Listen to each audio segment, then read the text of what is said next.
Good morning, Cruzy. Hi, buddy. I see you're already awake and ready to go in your driver's seat. Hey? All right, buddy, let's go. Let's take these dividers down. So we have a new home for our side window dividers because they're foam. Excuse me, Cruzy. Pardon me, buddy. I've been putting them down here on that door side. I'd like to replace these one day instead of just being like an art board. It's all it is, just a black foam art board with some like a hard plastic. You know, some kind of like an acrylic. If I can find like a black acrylic and cut them down to the exact size, so maybe I'll only, because I replace these probably every couple of months. They're only $1.50, but be nice to have proper black ones that'll last me a lifetime. But I used to keep those things in behind here, but what was happening is they would go down between my inverter and the back of the seat, and then as soon as they went down there, they would scratch the corners of it.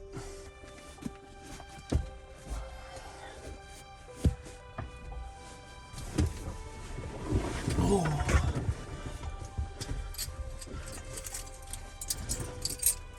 All right, buddy.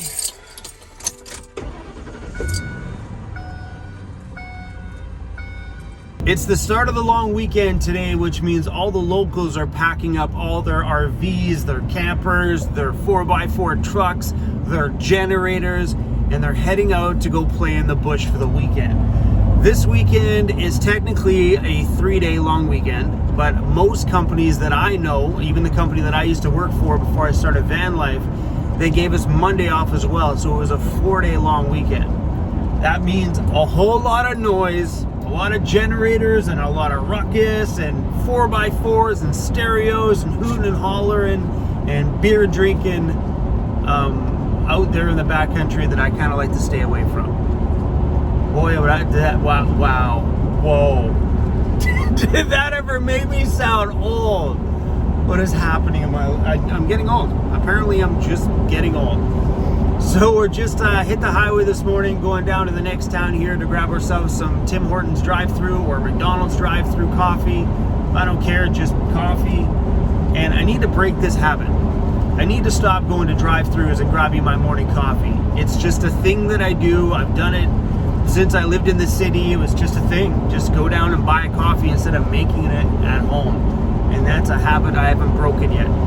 If I'm out in the backcountry or out stuff like that, of course, I make coffee in the van. I'm fully equipped for my morning coffee right here. I got all the supplies. I even have a couple different kinds of coffee too. I'm ready.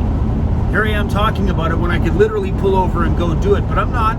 My foot is still on the pedal and we're moving forward to go drive through. All right, we're gonna hit the weigh scale here this morning.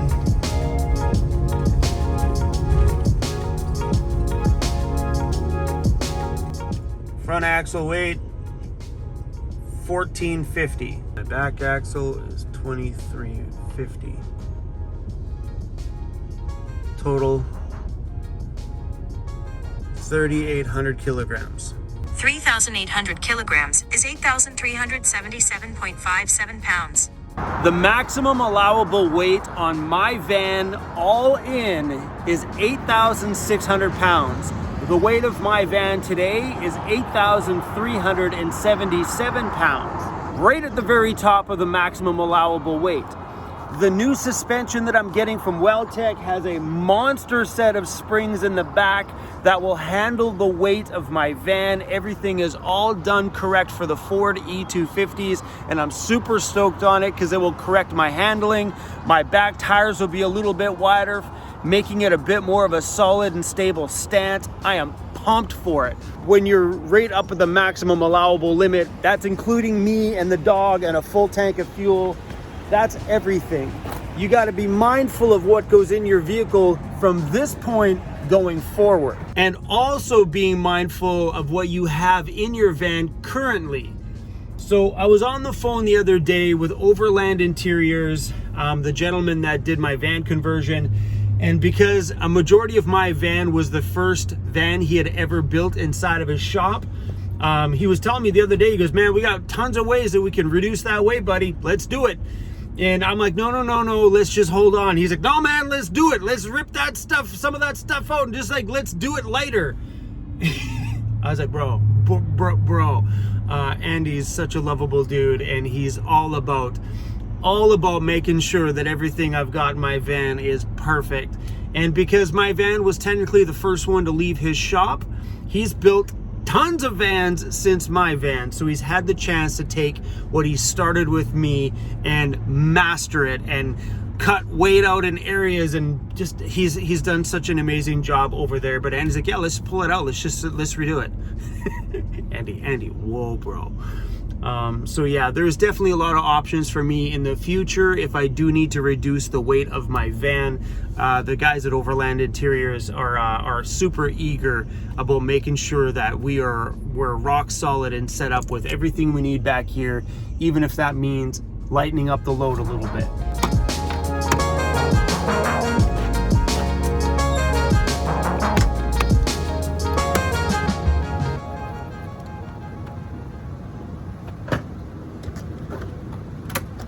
I love the backside of my van, but if you take a look back there, there is a ton of weight right at the very, very back.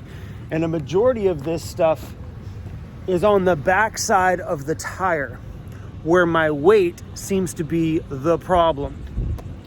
So when I was talking to Overland Interiors, his idea was, well, since I have this big beefy cabinet here, my cooler here, that beefy cabinet there, the only option I have for reducing weight back here is to rethink my pull-out back drawer. I love this thing. You guys know I love this thing. But I also opted out for cheaper options when it came to building this thing. Because, you know, when you're building a van out, it gets very costly when you're going the professional route. Going the professional route, I found, has always been the better idea, because you get things that are like dovetailed and they will last, without a doubt, my lifetime anyway. But I went the cheaper option, and that included going with a steel frame in the bottom. This whole thing is completely steel, including the huge L things on the side, whatever they're called, the angle iron things. And it's all bolted through the bottom of the frame, so this puppy ain't going anywhere. But I went the cheaper option.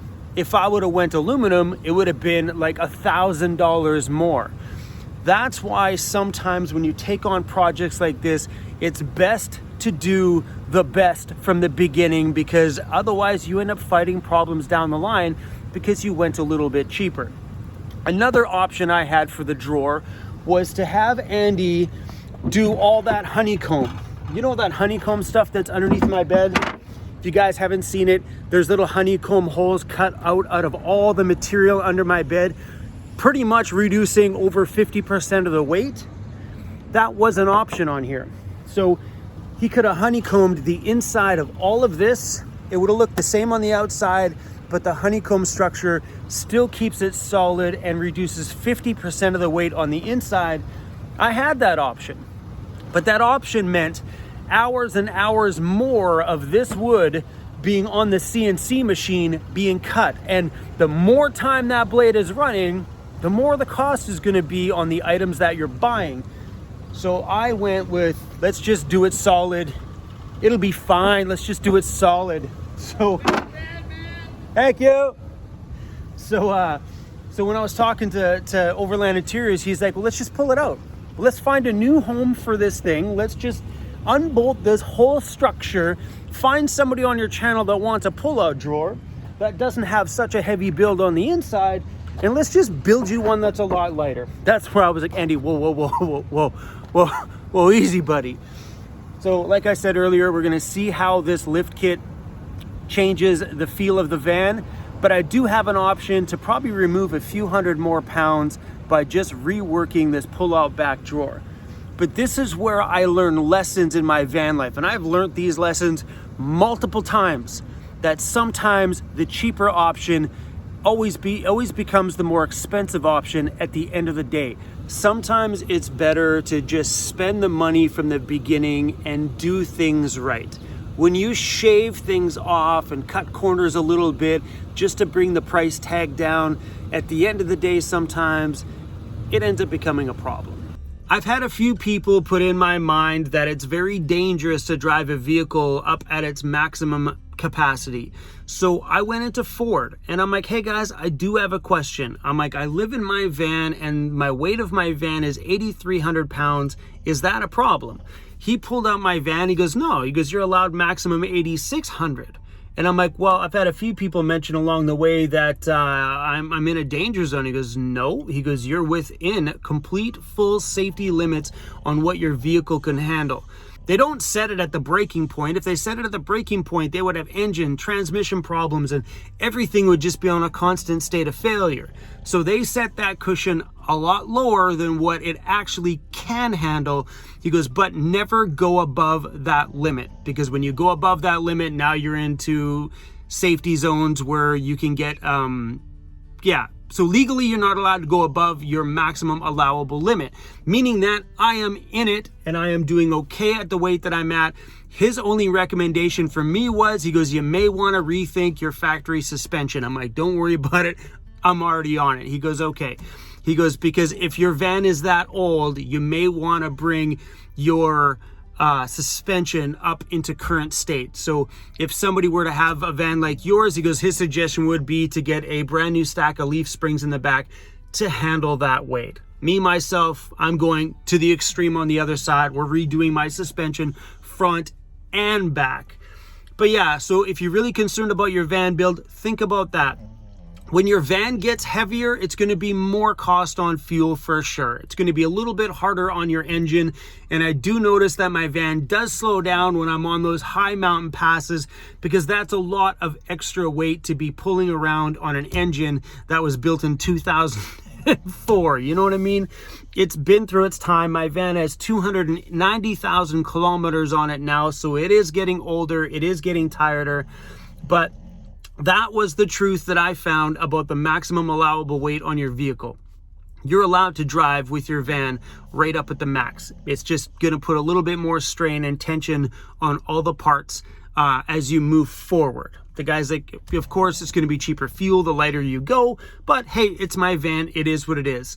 But I do have options to lighten up my load in the back if I feel that it is necessary. And if I do decide to let Overland Interiors redo my pull-out drawer, then I'm going to have my pull-out drawer for sale to somebody in my area who may want a pull-out drawer in their van. I love that thing. It's pretty darn cool. Anyway, guys, just a random morning little chit-chat here this morning. And while we're talking about my van, when Jeff had his transmission go, it really got me thinking about my transmission, because my transmission has been slipping now for 2.5 years. It doesn't slip very often, but there's sometimes when I go up a hill, I think when it shifts into second, it's got a weird delay once in a while. And sometimes it never happens. Like last year, I literally drove all over Ontario, 0 slipping. I drove all through the prairies, 0 slipping.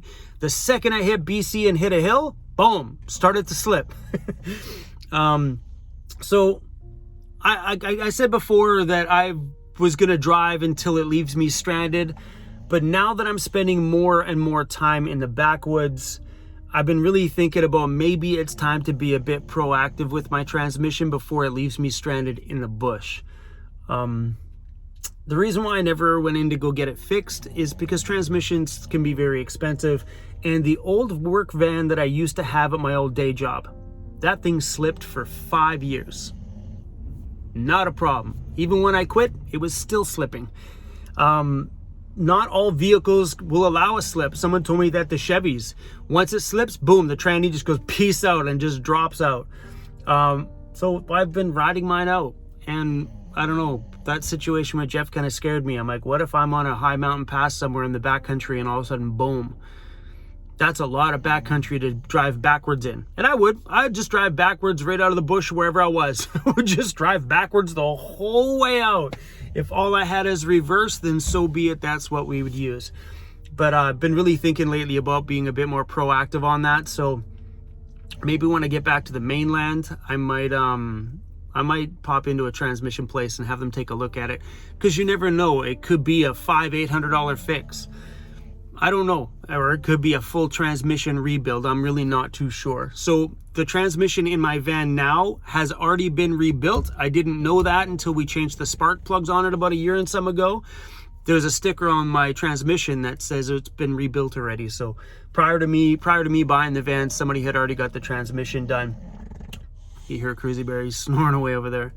But I've been really just thinking about my van. We have a muffler rattle right now I want to get checked out. And all this stuff is going to get done before we leave on my summer trip. So I may just take it in, get this whole thing re-looked over and reworked. And I think the transmission might be a part of that. I think that's probably a smart thing to do. Something in my mind doesn't want to spend the money, but because I know that could be a very expensive drop-off. That's probably a good idea, right? It's probably a good idea. Anyway, guys, thanks for watching this simple little video. I didn't know what I was going to film today, and apparently hitting the scale sparked a whole thought about my whole van build, and bring you guys into a bit of a conversation I've been having with Overland Interiors. So, yeah, it's been crazy because when I was out there and I was making the choices about my pull-out drawer, I was just like, no, it's just weight's not a problem. Your van build weight's not a problem until you get up to the max. Take something from this video, take this. And I've learned this with products I've bought too. Sometimes buying the cheaper product and just saving a little bit of money at the beginning is not always the right option. Sometimes it's best just to hold on a little bit longer and buy the right product at the right time. You guys are getting this in real time. The time currently right now on Friday, April 2nd is 9:47 a.m. Let's see how fast I can get this thing posted. All right, guys, see you tomorrow.